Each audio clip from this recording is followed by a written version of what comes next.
प्रयागराज के पूर्ण महाकुंभ की अमृत बेला में गंगा यमुना सरस्वती के पुण्य सलीला संगम पर अमृत बेला शुरू हो चुके हैं। यानी पूर्ण महाकुंभ का असल योग, जिसमें मौनी अमावस्या का योग होता है, वो शुरू हो चुका है। 7:30 बजे शाम से अमावस्या का प्रवेश हो गया है। मौनी अमावस्या पर लोग अमृत स्नान कर रहे हैं। अखाड़े भले तड़के स्नान कर रहे हैं, लेकिन प्रशासन की तरफ से ये लगातार बढ़ती भीड़ के ऐलान किया जा रहा है, सूचना दी जा रही है कि मौनी अमावस्या का योग शुरू हो गया है। श्रद्धालु अमृत स्नान करें और अपने अपने गंतव्यों की ओर प्रस्थान करें, क्योंकि भीड़ लगातार बढ़ती जा रही है। और जैसे कि उम्मीद की जा रही है कि इस पूर्ण महाकुंभ के सबसे सटीक योग मौनी अमावस्या पर श्रद्धालुओं को करीब 10 से 12 करोड़ श्रद्धालुओं के यहाँ पर आने की उम्मीद है। लोगों के आने का सिलसिला जारी है। रात गहरी हो चुकी है और इसमें लोग स्नान करने से पहले और स्नान करने के बाद सड़कों पर यहीं अपना डेरा जमाए हैं। लेकिन हम आपको ये बताएं कि अमृत वेला, सबसे मौनी अमावस्या का महत्व क्या है, तो सबसे पहले ये जान लीजिए कि मौनी अमावस्या, इसी दिन मनु महाराज, ऋषि मनु, उनका जन्म हुआ था। ब्रह्मा ने सृष्टि का आरंभ इसी दिन किया था, इसलिए ये सबसे पवित्रतम तिथि मानी जाती है। क्योंकि सृष्टि का आरंभ महाप्रलय के बाद विधाता ब्रह्मा ने इसी मौनी अमावस्या के दिन किया था।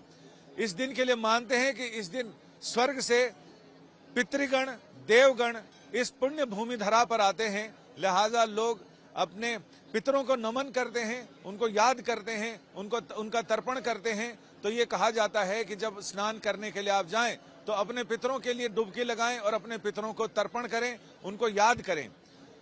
मौनी अमावस्या का एक महत्व ये भी है कि भारतीय वाङ्मय में पूर्णिमा और अमावस्या ये तिथियां बहुत पवित्र मानी जाती हैं, क्योंकि सूर्य, चंद्रमा और पृथ्वी एक ही सीध में होते हैं।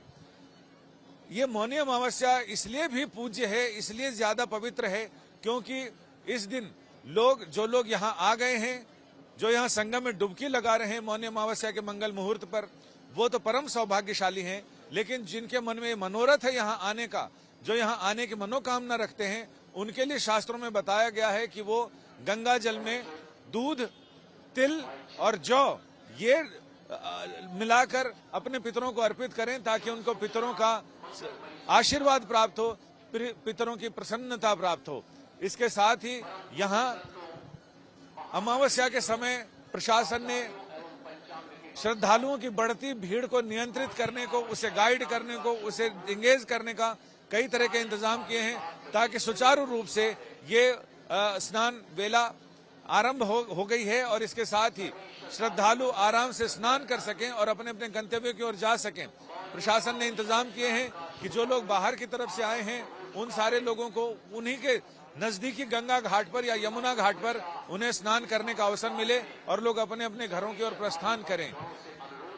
ये अमावस्या का स्नान, इसके बाद अगला जो अमृत स्नान है वो वसंत पंचमी का है। इसके बाद 2 पर्व काल के स्नान होते हैं।